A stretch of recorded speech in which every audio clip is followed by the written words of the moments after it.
Modern लड़की है। वो और पवन साथ कॉलेज में पढ़ते थे। धीरे धीरे उन दोनों में प्यार हो गया। पर पवन गांव में रहने वाला एक साधारण सा लड़का है। मधु के पिता हमेशा उसे ये बात कहकर ताना देते हैं। तुम वहां गांव में कैसे एडजस्ट करोगी? शादी करके तुम गांव तो चली जाओगी, पर अपनी सारी मॉडर्न सोच और चीजें यहाँ शहर में ही रख कर जाना। ये सुनकर मधु को बहुत गुस्सा आता है। तो क्या हुआ अगर वो लोग गांव के हैं? मैं वहां जाकर उस घर को बिल्कुल शहर की तरह बना दूंगी। शाम होते ही मधु पवन को वीडियो कॉल करती है। अच्छा हुआ तुमने वीडियो कॉल कर लिया। हाँ, मैं तुम्हें आज अपनी माँ से मिलाता हूँ। अरे बिट्टू, क्या कर रहा है? ये क्या है? दूर करना इस टुनटुने को। जाने कौन दिख रहा है इसमें तो। अरे माँ, आपकी बहू का वीडियो कॉल है। आप इसमें अपनी बहू से आमने सामने बात कर सकती हैं। नमस्ते माँ जी, कैसी हैं आप? अरे जका, ये बहू ने अपने कानों में क्या लगाया है? जका से झुमके हैं। झुमके नहीं माँ जी, इन्हें ईयरफोन्स कहते हैं। इससे सामने वाले की आवाज और अच्छे से आती है। मैं आपको भी ला कर दूंगी। अरे नहीं नहीं, हमें नहीं ना चाहिए। हमारा कान बिल्कुल ठीक है। हाँ। माँ जी की ये बातें सुनकर मधु को अपने पिता की बातें याद आ जाती है और वो उसी वक्त ये ठान लेती है कि वो अपने ससुराल को एकदम मॉडर्न ससुराल बनाकर रहेगी। कुछ दिन बीत जाते हैं। पवन और मधु की शादी हो चुकी है। आज मधु का अपने ससुराल में पहला दिन है।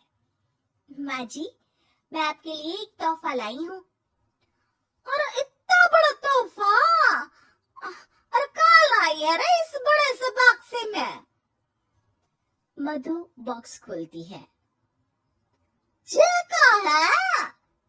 ये वैक्यूम क्लीनर है।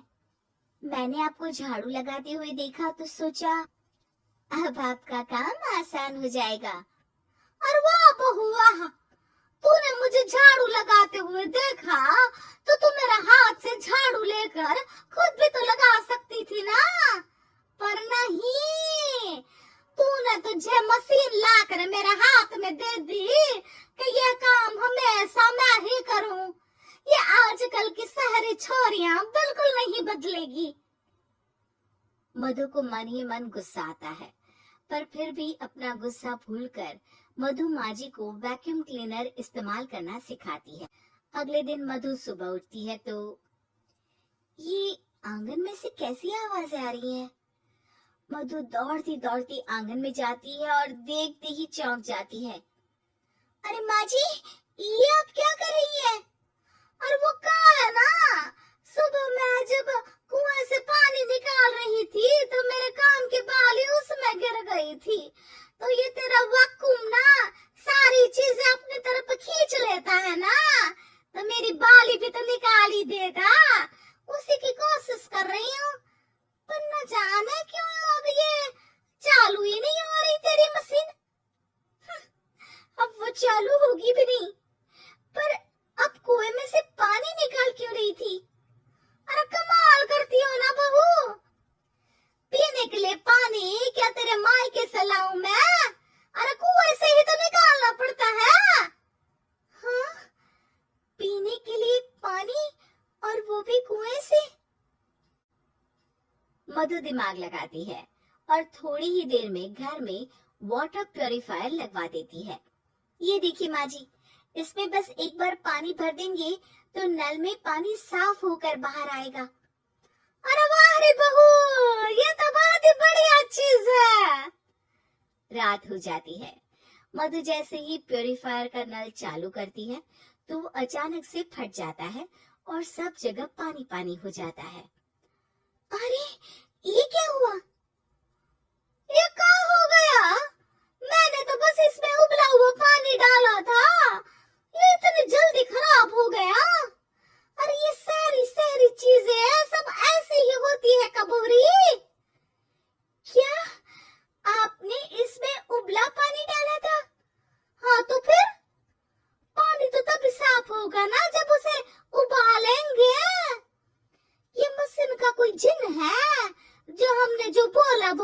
करेगी हैं? मधु को बहुत गुस्सा आता है।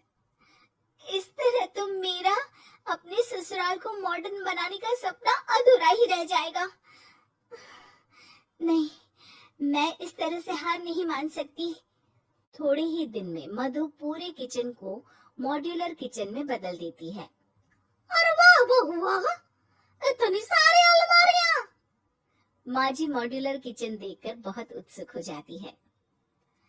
ये बक्सा का है। बहू ने शायद गलती से इसे यहाँ रसोई में रख दिया है, पर है तो ये बहुत ही बढ़िया। अगले दिन सुबह। अरे मायरी, क्या हो गया? मैं तो बर्बाद हो गई। मेरी सारी पूंजी जलकर राख हो गई। हे राम, अब मैं क्या करूं? माँ जी की रोने की आवाज सुनकर मधु दौड़ी दौड़ी किचन में आती है और इतना धुआं देखकर घबरा जाती है। ये सब कैसे हुआ माँ जी? ये आग कैसे लगी? ये सब तेरे इस मॉड्यूलर किचन की वजह से हुआ है, और ऊपर से तूने तिजोरी जो रसोई में रख दी थी, मैंने जैसे ही अपने गहने और पैसे इसमें रखे और बाहर से इस ताले को घुमाया, ये तो 5 मिनट में ही आग बुबूला होकर पट गया। अरे माँ जी, ये तिजोरी नहीं है, ये तो माइक्रोवेव है। इसमें गहने नहीं रखते, खाना गर्म करने के लिए होता है ये। और ये जो आपने घुमाया ना, ये ताला नहीं है, आपने इसके टेम्परेचर को फुल कर दिया, इसलिए ये फट गया। माँ जी और जोर जोर से रोने लगती है।